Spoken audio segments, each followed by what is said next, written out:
जय धन्वंतरी। मैं डॉक्टर सोनाली आयुर प्रेप में आप सबका स्वागत करती हूँ। आज का टॉपिक बहुत इंटरेस्टिंग होने वाला है, क्योंकि कहते हैं डिस्कशन और शेयर करने से नॉलेज बढ़ती है।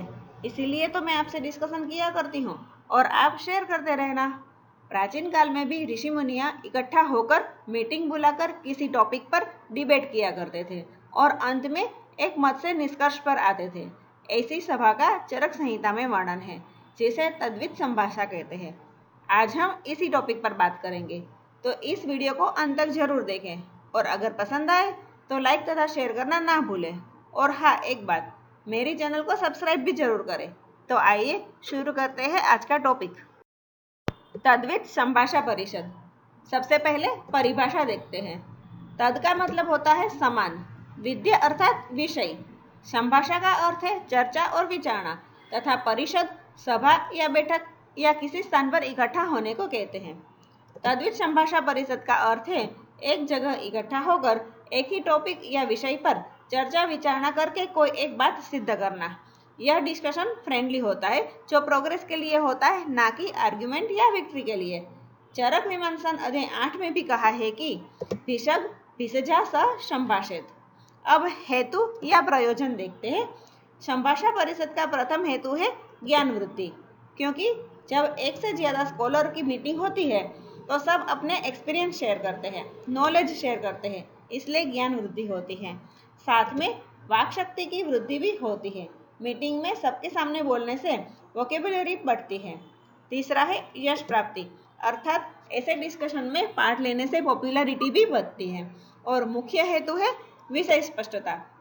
अगर किसी टॉपिक या सब्जेक्ट में कोई शंका है तो इसका समाधान भी हो जाता है, अर्थात टॉपिक है वो क्लियर हो जाता है। अगर आप मेरे वीडियो देखते रहेंगे तो मुझे विश्वास है कि आपकी भी सब्जेक्ट को लेकर क्लियरिटी है वो बढ़ती रहेगी। नेक्स्ट, संभाषा परिषद के प्रकार देखते हैं।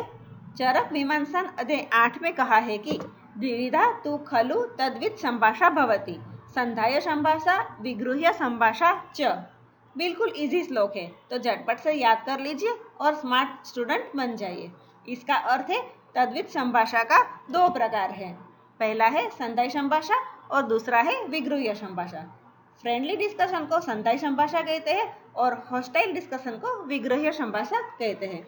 अर्थात संधाय संभाषा में अच्छे मूड और टोन के साथ दो पक्षकारों के बीच वाद विवाद होता है और अंत में निष्कर्ष पर पहुंचते हैं, जबकि विगृह्य संभाषा में दोनों पक्षकारों के बीच उग्रता के साथ वाद विवाद होता है।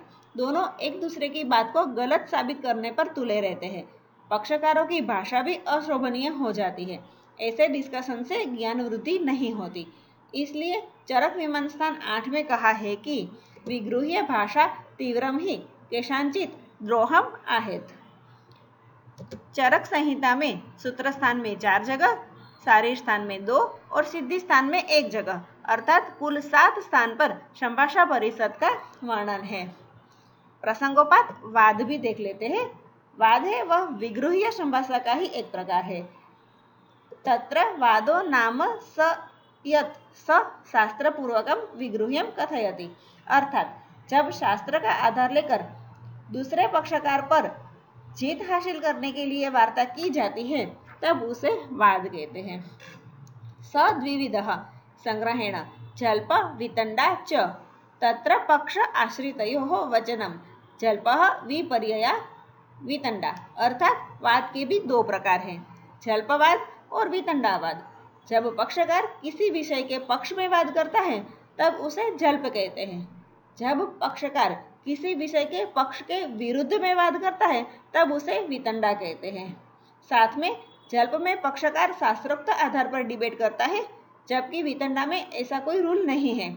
वितंडा में सेंसलेस और मीनिंगलेस डिस्कशन भी हो सकता है। चरक संहिता में 7 जगह पर संभाषा परिषद का वर्णन है। पहला है चरक सूत्रस्थान अध्याय 1, जो दीर्घजीवितीय अध्याय है उसमें।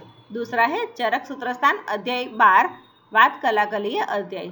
तीसरा है चरक सूत्रस्थान अध्याय 25, यज्ञः पुरुषीय अध्याय। चौथा है चरक सूत्रस्थान अध्याय 26, आत्रेय भद्रकापीय अध्याय। पांचवा है चरक शारीर स्थान अध्याय 3, गर्भावक्रांति शारीर। इसे खुड्डाक गर्भावक्रांति शरीर भी कहते हैं। मैंने इजीली याद रहे इसलिए गर्भावक्रांति शरीर ही लिखा है। आगे है चरक शरीर स्थान अध्याय 6 जो है शरीर विचय अध्याय, और अंत में चरक सिद्धि स्थान अध्याय 11 फल मात्रा अध्याय। इसे याद करने के लिए मैंने न्यूमोनिक बनाया है दिवाय या फिर दिव्य आत्रेय ने गर्भ शरीर का फल दिया। इसको मैं एक्सप्लेन करती हूँ। दिवाई मैंने अलग अलग लिखा है, दी से दीर्घजीवितीय, वा से वातकलाकलीय अध्याय और य से यज्ञ पुरुषीय अध्याय तथा आत्रेय से आत्रेय भद्रकापीय अध्याय। यह 4 अध्याय है वह सूत्र स्थान में है। गर्भ से गर्भावक्रांति शरीर अध्याय और शरीर से शरीर विचय अध्याय ये दोनों शरीर स्थान के हैं, और फल से फल मात्रा अध्याय ये सिद्धि स्थान का है। आप ऐसे भी याद रख सकते हो 421 यह संभाषा परिषद फ्रेंडली डिस्कशन है, इसलिए 420 नहीं है 421 है। सूत्र स्थान में 4 जगह, शरीर स्थान में 2 जगह और सिद्धि स्थान में 1 जगह। इस तरह से चरक में 7 जगह पर संभाषा परिषद का वर्णन किया गया है। अब एक के बाद एक संभाषा परिषद का वर्णन देखते हैं। सबसे पहली है दीर्घजीवितीय अध्याय जो कि चरक सूत्र स्थान अध्याय 1 है, उसमें दी हुई संभाषा परिषद। इस संभाषा परिषद का विषय था आयुर्वेद का भूलोक पर अवतरण कैसे हुआ। स्थान था हिमालय और ऋषि संख्या 53 थी।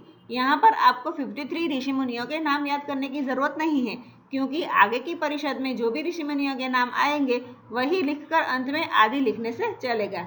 इस परिषद का जो डिस्कशन का मेन पॉइंट था उसमें पहला था कि आयुर्वेद से ही हितायु और सुखायु की प्राप्ति कर सकते हैं। हितायु और सुखायु से ही धर्म, अर्थ, काम और मोक्ष की प्राप्ति भी होती है। व्याधि को दूर करने के लिए आयुर्वेद के ज्ञान की जरूरत होती है जो सिर्फ इंद्र के पास है।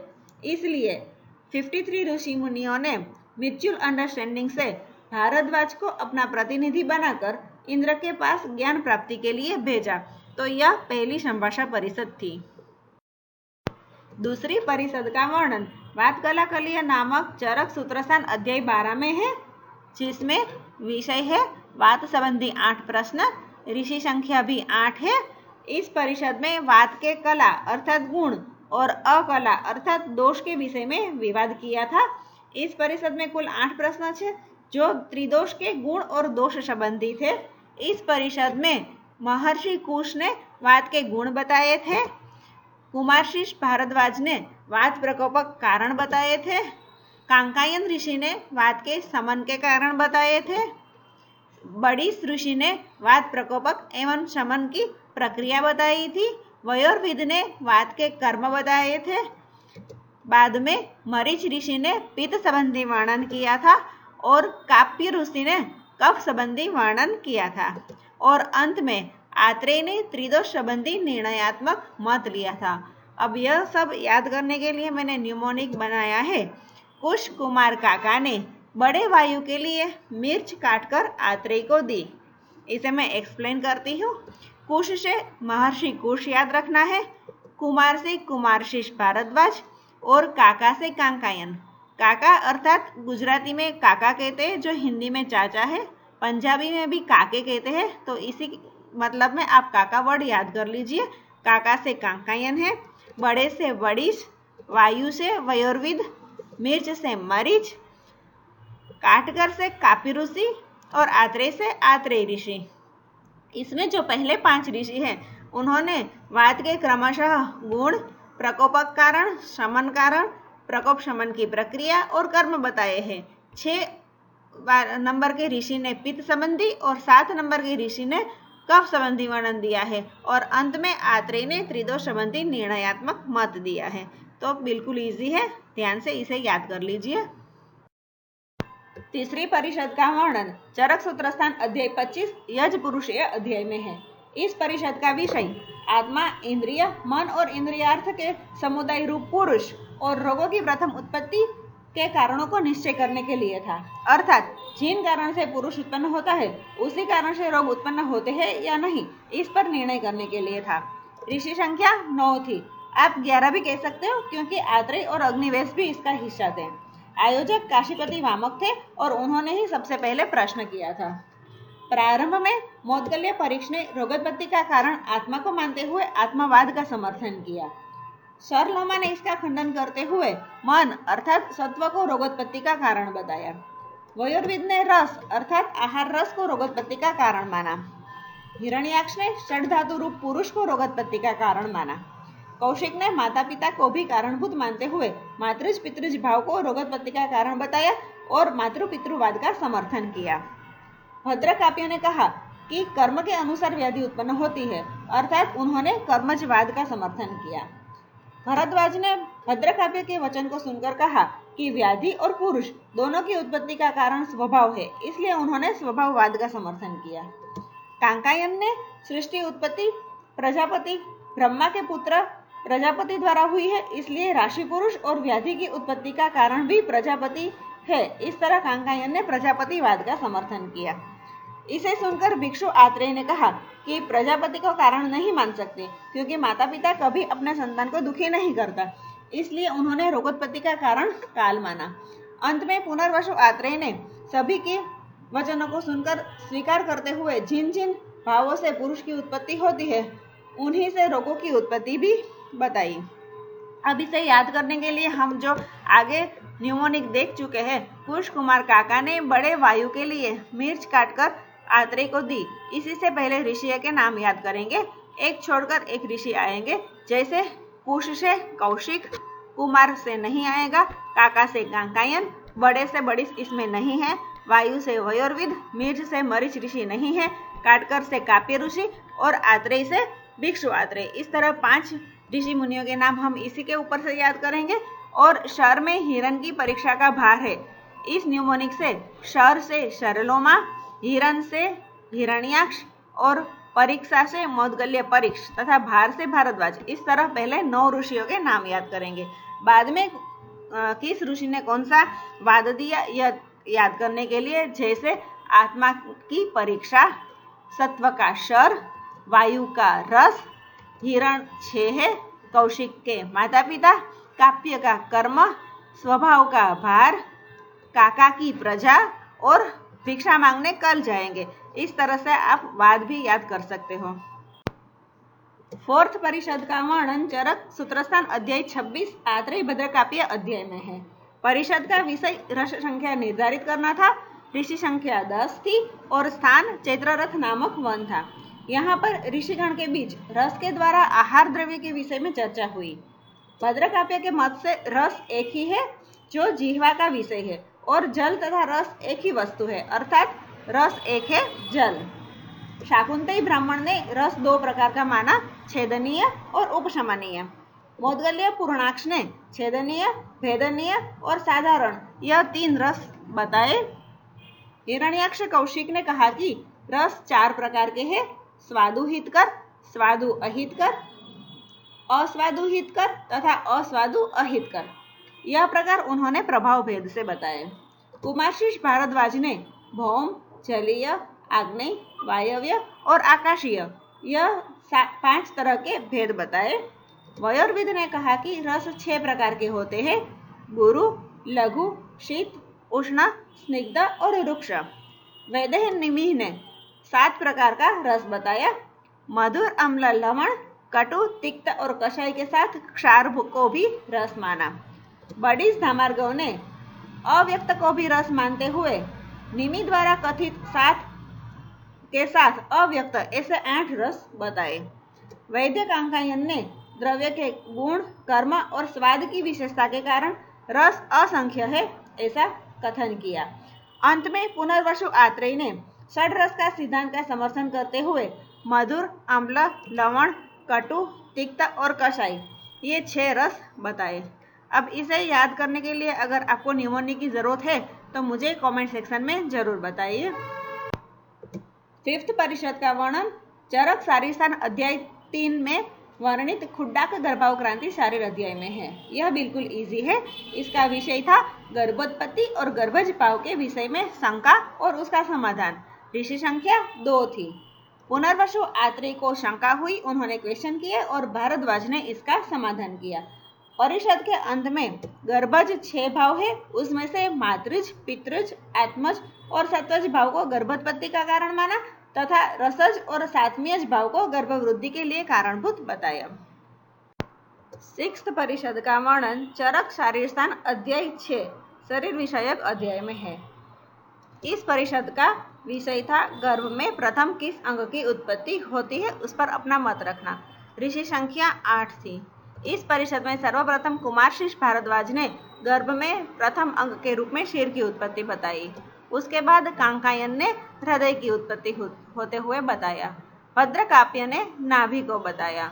शौनक ने पक्वाशय और गुदाशय या फिर उत्तर गुदा को बताया। वडिस ने कहा कि सबसे पहले गर्भ में हाथ और पैर उत्पन्न होते हैं। वैदेह ने इंद्रियों को प्रथम अंग की उत्पत्ति के रूप में माना और मरीच ऋषि ने कहा कि इसमें हम सोच नहीं सकते, कोई भी अंग सबसे पहले उत्पन्न होता है। और अंत में धन्वंतरी ने कहा कि सभी अंग प्रत्यंग की उत्पत्ति एक साथ ही होती है। इसे याद रखना ज्यादा मुश्किल नहीं है, इजीली याद हो जाएगा। जैसे शीश, शीर, कुमारशीष ने शीर, दोनों में शीश वर्ड आता है, इसलिए कुमारशीष ने सिर की उत्पत्ति बताई, कांकायन ने हृदय की बताई, काप्य ने नाभि की बताई, शौनक ने उत्तर गुदा बताया।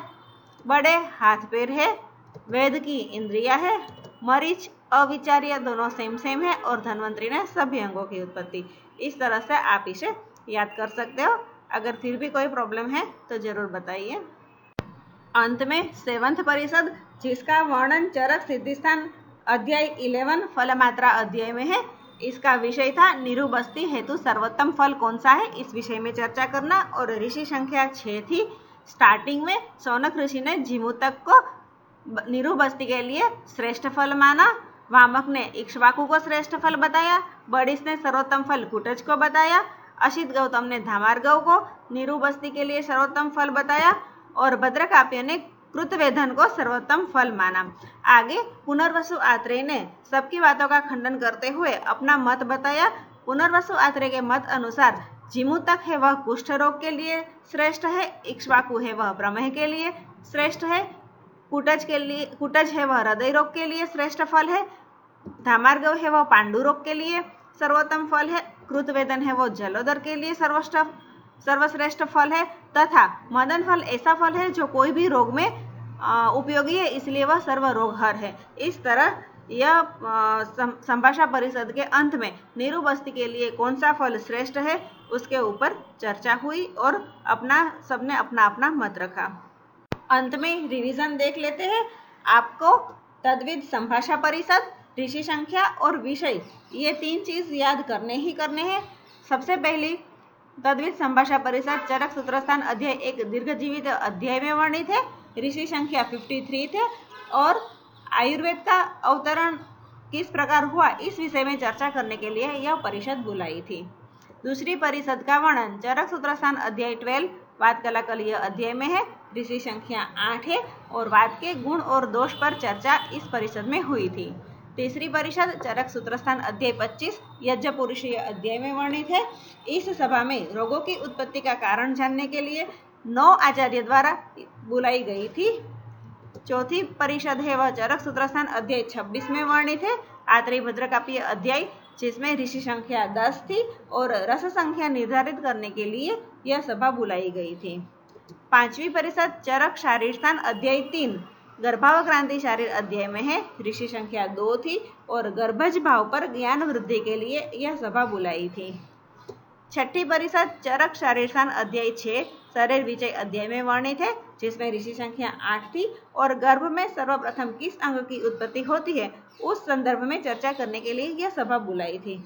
और अंत में 7वीं परिषद का वर्णन चरक सिद्धिस्थान अध्याय 11 में है जिसका नाम है फलमात्रा अध्याय। इसमें 6 ऋषियों ने पार्ट लिया था और निरुबस्ती के लिए सबसे श्रेष्ठ फल कौन सा है यह जानने के लिए यह सभा बुलाई थी। तो आप ये टॉपिक थोड़ा लंबा भी है और इम्पोर्टेंट भी है, तो ज़रूर याद कर लीजिए। और आपके कमेंट जो कोई है तो मुझे कमेंट बॉक्स में ज़रूर बताइए। तो कैसा लगा मेरा यह वीडियो? अगर पसंद आया हो तो लाइक तथा शेयर जरूर